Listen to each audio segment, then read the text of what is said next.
champion. She is not necessarily in their wheelhouse, and honestly, that didn't matter throughout this entire season. Kai'Sa wasn't necessarily that big pick that you would take, unless you're talking to Gala, of course, who would just be playing Kai'Sa every single game if he could.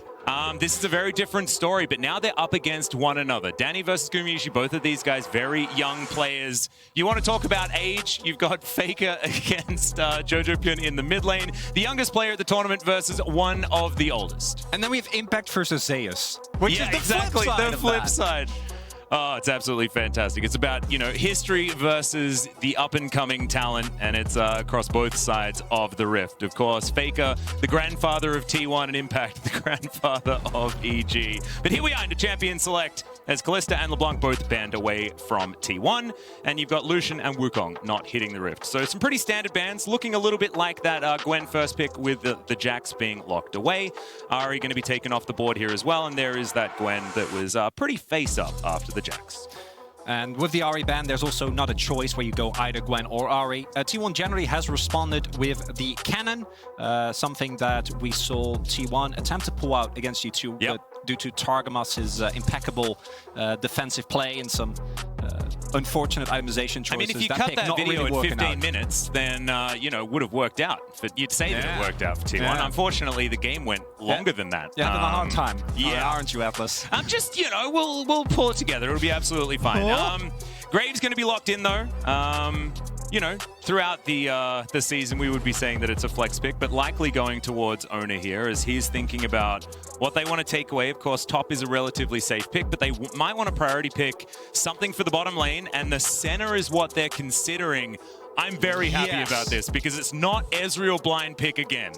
And a lot of people have been very outspoken. I wholeheartedly share the opinion that Ezreal has been heavily over-prioritized, especially with how well Kai'Sa has been performing throughout this tournament. It's a counter that goes way back, and if you look at the caliber of Kai'Sa players at the tournament as well, it is something that didn't make that much sense to me, so I'm happy to see T1 swap away from that. In addition to that, it keeps your draft very, very open, and it allows Keri to go for more playmaking potential, because while Gumayusi has had an incredibly rough tournament. For Keri, it's been a bit more up and down, but as support, generally when your team is losing, you're also going to look a lot worse. As Twisted Fate, another pick that I think is a little bit contentious with how successful dive and teamfight style comps have been this far on the tournament. As well as this is Twisted Fate being picked into Faker, of course. And Faker has been playing Twisted Fate for what feels like longer than Jojopyun's been alive.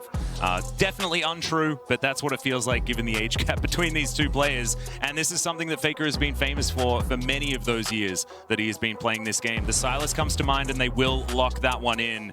As being able to follow the Twisted Fate around has been something that's already found a fair bit of success by players named Caps so far in this tournament. And the Jax ban is paying off so much here for EG, because TF is another pick that does struggle to have proper side lane influence if the Jax is packed up with the Counter-Strike. The effectiveness of the Silas we have seen be all right. Generally hasn't been a hard counter, but teams have been able to wield that very well. As T1 now, with what has already been picked up for them, as you pointed out, they can definitely flex the Graves, but thus far hasn't really happened. And pinching the jungle pool here for Inspired is really important. Inspired has been maybe not having the impact that someone like Jankos has had thus far in the tournament, but he has definitely been one of the most well-performing members, most stable performing members on EG, and making sure that he doesn't get a matchup that he's looking for is a good way for T1 to kind of keep EG down. Yeah, and so the engaged support, Tahm Kench, going to be banned away from Keri here. And of course, Tahm Kench center is probably one of the oldest center lanes that we've had thus far. I expect something a little bit more interesting to come out from the bottom side of the map. We know that Keri likes to flex his champion pool, and there are so many things that you can play alongside center. My favorite being Maokai. We'll see whether the tree comes in. But the Nocturne going to be banned away. Yet another level 6 jungler for Inspired. And of course, the Darkness plus Destiny combo is terrifying. No pun intended, with both Twisted Fate and Nocturne on the team. Really hard to match as well for T1, even with that Silas already being picked up, as the Vlad ban has been rising in priority as a Gwen the pseudo counter. Yeah, it has been. I'd still see T1 just default to Cannon here. Zeus is one, incredibly comfortable in the pick, and has piloted with much success into the Gwen previously. Another pick that I don't necessarily love for the matchup into the Gwen, but I love overall would be the Camille, but Gangplank looking to come out here and is a pick that has been very highly prioritized throughout the tournament, has slowly dropped a little bit, as initially it was basically banned every single game, and now we start seeing it get through the draft more and more. Well, the Yuumi being considered right now for Vulcan as well. Of course, Ezreal Yuumi, one of the more famous Ezreal lane or Yuumi lanes. This one I like a whole lot more, but we're just cycling through some enchanters and I'm making the mistake of talking about hovers, but Brad's going to come in. Ezreal Bard is a lot of power towards that bottom side of the map, some extra sustain there as well, and all of that funny business that you can throw down with things like the Tempered Fate, and that buys time for Destiny Gate to come through. I actually really like this pick, even if it is a little bit fragile there on the bottom side. Not a lot of engage options here for EG thus far. We'll see what Inspired's going to be picking up. It's going to be the Viego, so definitely a lot of map play necessary here for EG to get things working the way they want. And that is actually a piece of criticism that I've had for T1 with how they've been underperforming, is drafting these style of comps where when you catch someone in a rotation, when you're the one with control on the map, this EG comp is insanely strong at choking out vision, being the first to objectives, being the first on rotations. And this is really interesting. I'm wondering if we're going to swap away from the fasting set, now we're actually going to see Keri opt into just a regular support Nautilus, or if he's going to go and farm, because generally we don't see the Nautilus actually pick up any farm in lanes like these. It hasn't been since Doinby that I've seen the Nautilus with farm, but that was Nautilus quite some time ago. Once upon a time. It certainly was. It was actually, that was my favorite way to play the Nautilus. You know, you play, you lock in the Astro Nautilus skin, you get the Moby boots, and you just hop around the Rift. And in my case, not necessarily being all that valuable. But this is a very interesting draft. Looking over the side of EG, I like the idea. The execution is going to be very difficult, but you can see how it would work. So much is on Vulcan, making sure that these Tempered Fates are going to be in the right spots, and the setup is going to be there. Addition to that, the ability of EG to punish misrotations from T1 is incredible. And honestly, T1 this tournament has been punished so many times. Yeah. RNG was a really good example as well. G2 did it expertly. So I'd be a little worried for them. And T1 going to a little bit more of a standard composition, front to back, with still some skirmishing power with that Sylas. And the best thing about EG's composition, in my mind, is I looked at the draft yesterday, especially the one against G2, and I was like, I don't necessarily understand what this is supposed to do. You look at this draft and you're like, you get it. I get completely. it. I understand this. Like, we're playing some side lanes. We're going to do some Brad shenanigans. We're going to take some magical journeys, and we are going to catch T1 unawares. And that is definitely something that they're going to be able to do if they can get their ducks in a row, if they can make this composition work the way that it's supposed to. It's not a front-to-back team-fighting composition. This is definitely more of those smoke and mirrors necessary. But T1 as well. I mean, this is another one of those compositions, another one of those times where I'm like, feeling a bit better here for T1. They've got that very powerful Gangplank. Of course, Zeus, not necessarily known for his Gangplank in the LCK, but has picked it up one time here at MSI.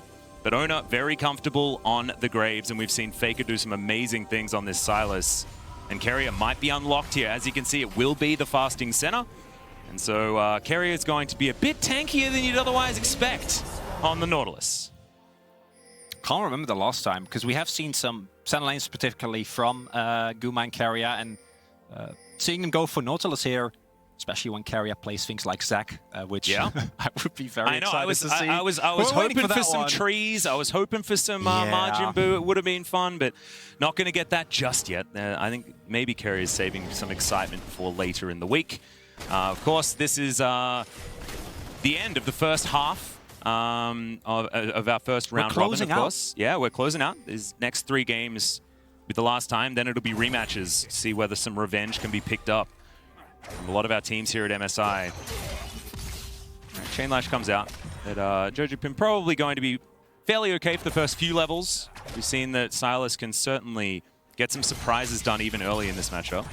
Notably here, both teams have the same amount of information, with the top side invade from T1, bottom side invade from EG, both placing down wards on the respective blue buff. So full knowledge here for both teams of where the junglers are going to be, which in practice should lead to a relatively eventful early game. But we have seen, and the most successful example of this obviously has been Jankos, junglers kind of moving away from those timers, moving away from the expected clear, the expected pathing, to punish aggressively. And this ward from EG is going to confirm that Oner definitely still on the expected path here.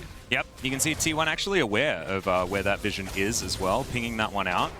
So no surprises between the two as Zeus and Impact fighting it out here. Of course, Gangplank pretty powerful early, just parlaying with the Gwen.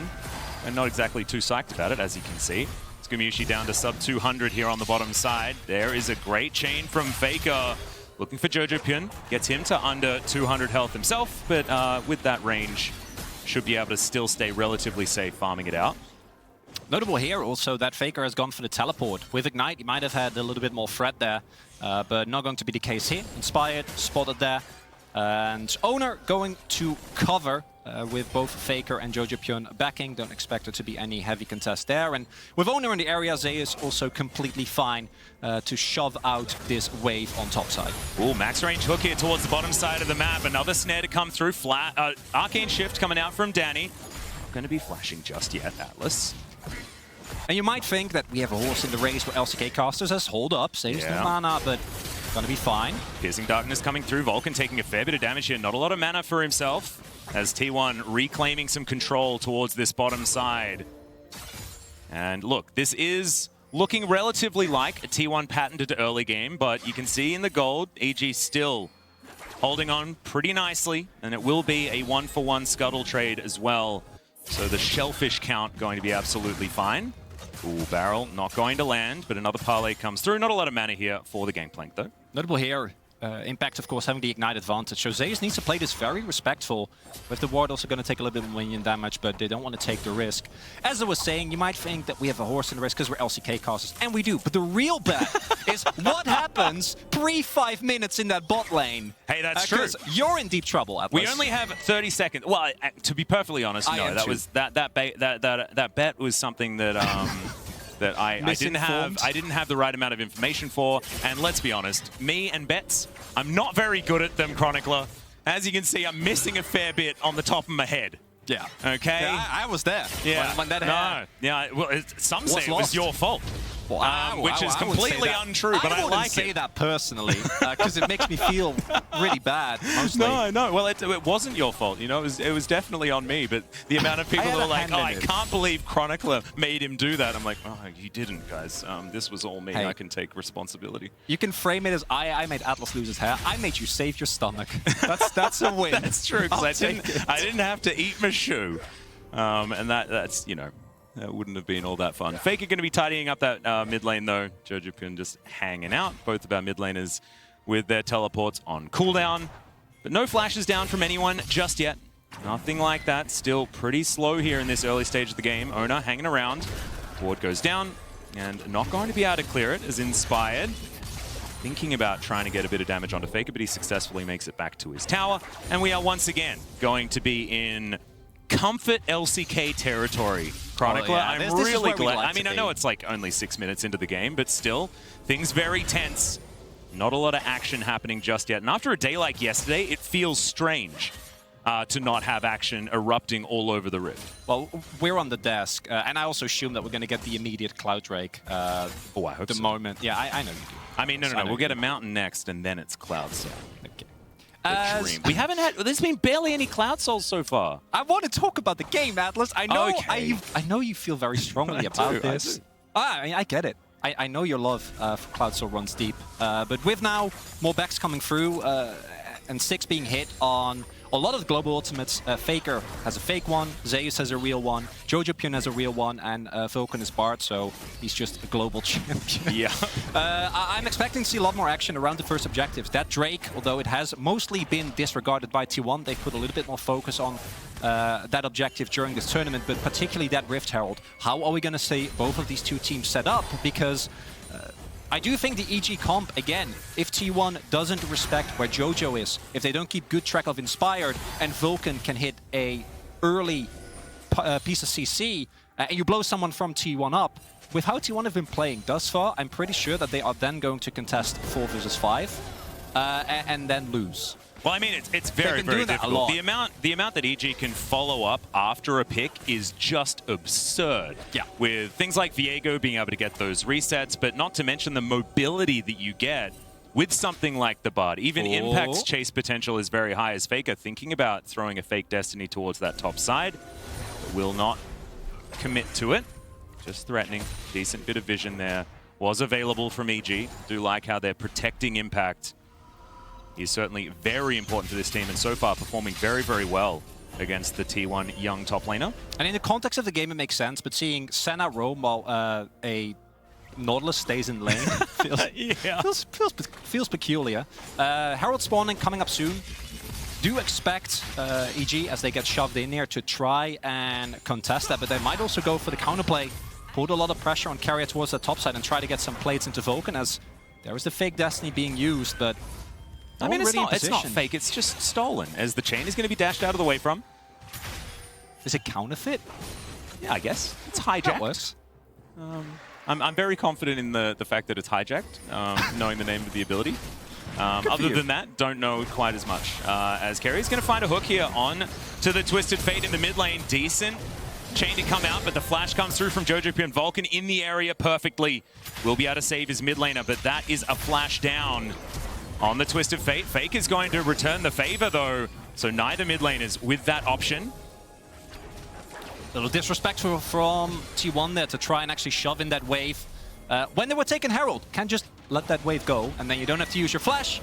Overall trade still going firmly in favor of T1, as with that roam from Keri towards mid, going to be having enough pressure, picking that up early. Yep. Zeus just shooting Impact over and over again. Now that Sheen has been picked up, it's going to be even more frustrating for the Gwen. But of course, when that Leeching Leer comes in, it will be a little bit better with the added sustain that Gwen will have for herself. Jojopyun, as soon as he enters Fog of War, T1 do need to be careful. There's now Impact going in. Trial by Fire, I believe, down onto the Gwen now as well, as Oner comes on over. Needlework is out there, flashes forward, and that's going to be first blood for Zeus, continuing his amazing run here at MSI. With the lack of vision and no defensive summoners available, big risk that you're taking there as Impact going forward so far. And I was just going to say, T1, they can probably get some plates, but getting an actual first turbot looking rough as Guma. Yeah, this is looking rough as well. Chronicler is now Faker. He's got the Destiny Eye on top of him. Gold card comes out, the Piercing Darkness, not enough healing whatsoever, and EG fight back. And Guma getting taken down is a prize that EG is going to be very happy to take. Unfortunately for them, overall trade still firmly in favor of T1, as with that Impact death, so much gold going into Zeus, who has been, by, I'd say, a large margin, the most consistent performing member of T1. And domestically, Zeus got basically no attention, and he didn't need attention, because again, T1 basically unchecked within their own region. But here at MSI, it's been such a different story, and I'm happy to see T1 actually pay way more attention towards their best performing player. Guma, unfortunately, at least doesn't use the flash. He's used a lot of those in plays where he shouldn't in the matches thus far. So at least holds on to that, but exactly showing what EG wants to do, which is pick off those stragglers. Yeah, well, our MasterCard Mythic is going to be the Trinity Force as we have a look at the replay of this first blood. And yeah, Gangplank pretty powerful at this stage of the game, but committing to the flash gets the parlay, and Gwen was unfortunately not immune. And I think also a fake sense of security there, possibly for Impact, because Jojo was roaming up. And if a Twisted Phase is roaming towards your lane, you're going to feel a lot better about it. Guma walking alone into enemy territory with no one to really back him up. Unfortunately, just gets taken down immediately. Nicely done there. And those type of mistakes right now are not too consequential. But the EG comp is going to be able to do this regardless of how far we get into the game. And it continues a trend of the type of mistakes that domestically T1 just didn't really seem to make as they pick up the Drake here. Tempered Fate going to be flashed there from Gumayusi, not wanting to take the risk. So now the Senna largely going to be a sitting duck as this game continues. EG now continuing the push towards the bottom side. Keri in position, Inspired wrapping around as well.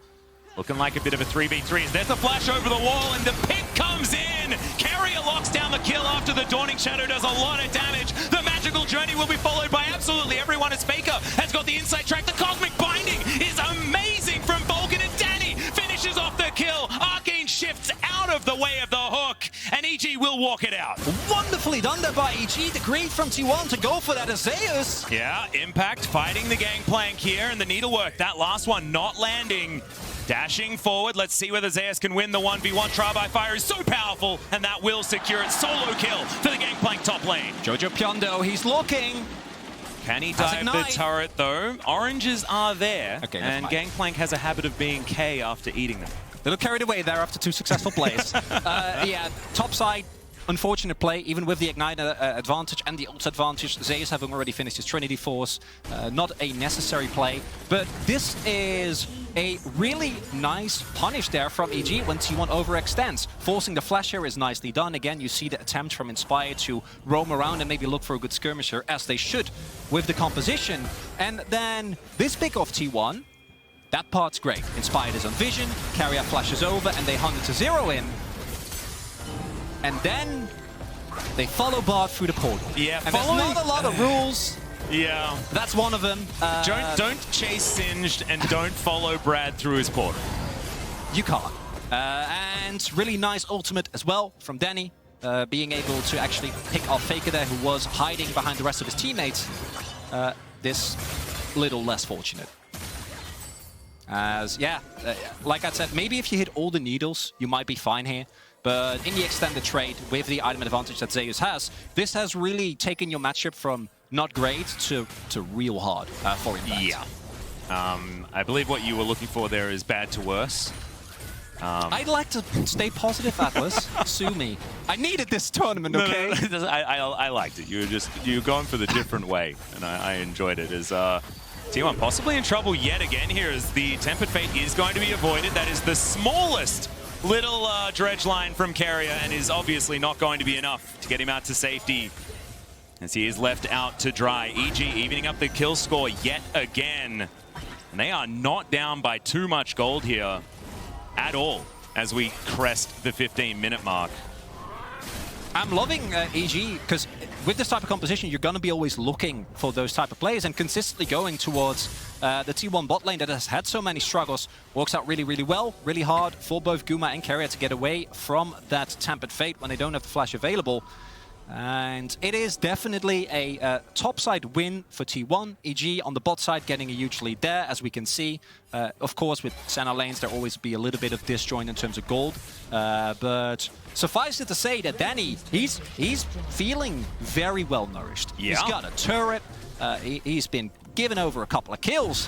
And that is a really good setup for EG as they get into the later parts of the game, because the T1 composition actually does have an issue getting on top of that Ezreal. That's why I don't know if I actually was able to mention it, but also thought about the Camille in the T1 composition rather, because it's one of the very few picks that can actually reliably deal with Ezreal, or besides Kai'Sa. But we've seen that happen a lot. Yeah. This tournament. And these are two players that don't necessarily like the Kai'Sa all that much. Tempered Fate is going to find Gumayusi. Let's see whether this is a kill for EG, and absolutely it is.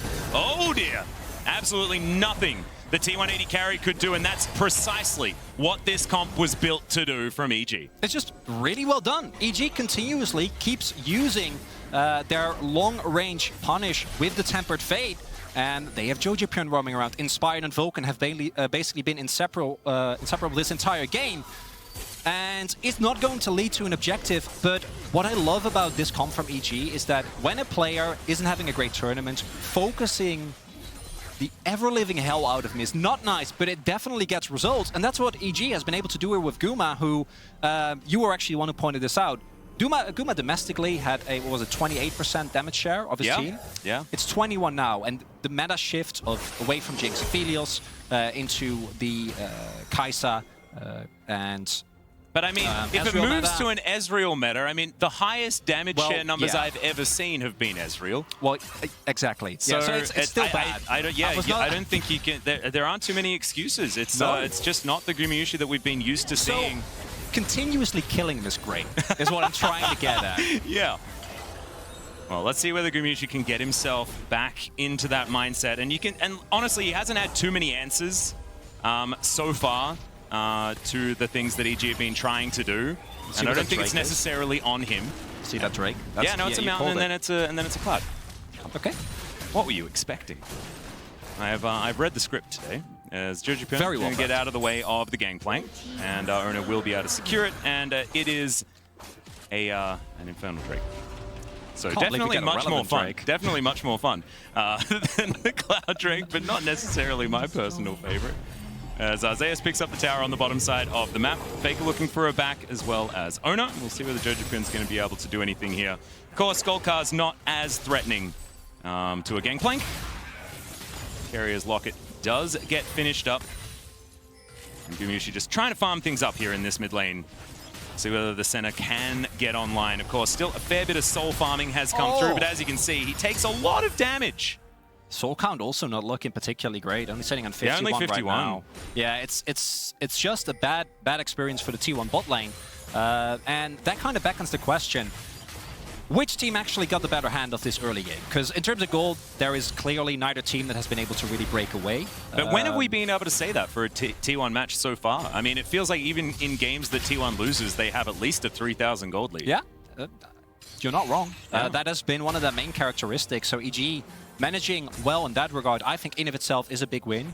On the flip side, I do feel like T1, when it comes to the overall composition, is going to have a lot easier time in the late game. There are some really well-scaling parts of VG, Impact most notably, and the Ezreal, as I mentioned previously, will be hard for T1 to get on top of if they don't have something like a Stolen Tempered Fate, like a Destiny from the Silas, but it is a little harder to execute. You do need to have all the pieces in motion, and you need T1 ideally to, again, have someone roam away from the main team. Be able to pick them off, start those resets for Inspired.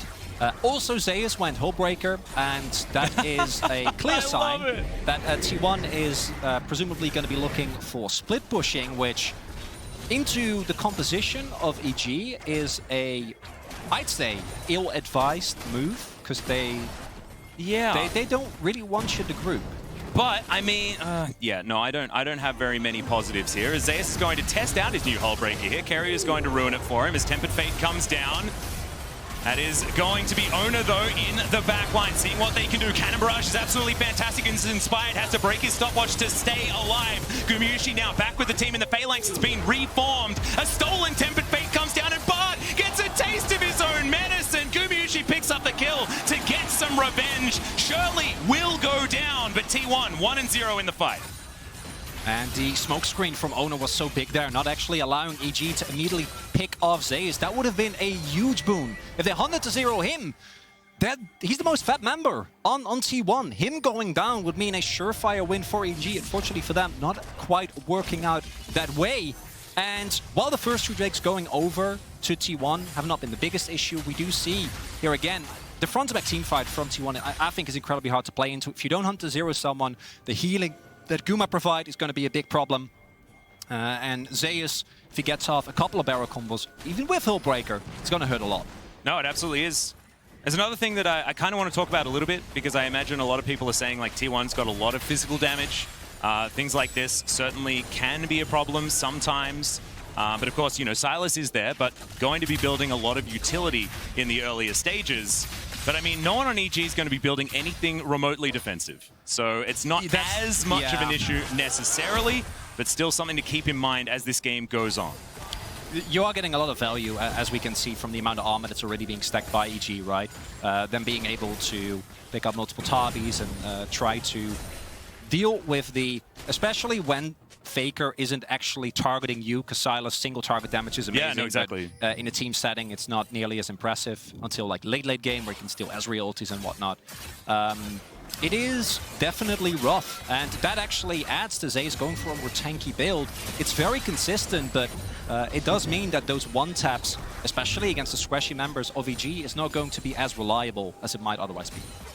Well, Impact is going to come on over, take down that control ward as well as the barrel and the brush. And yes, 30 seconds until soul point for T1. They desperately want to lock that one down, get some control on this map, because if EG get map control, this composition capitalizes on it so incredibly well. Shot barrage to come through from Danny, just to tidy up that mid lane as best he can, get a bit of added information. As Zeus with his Scryer's Bloom sees exactly what's going on, but EG are stacked up.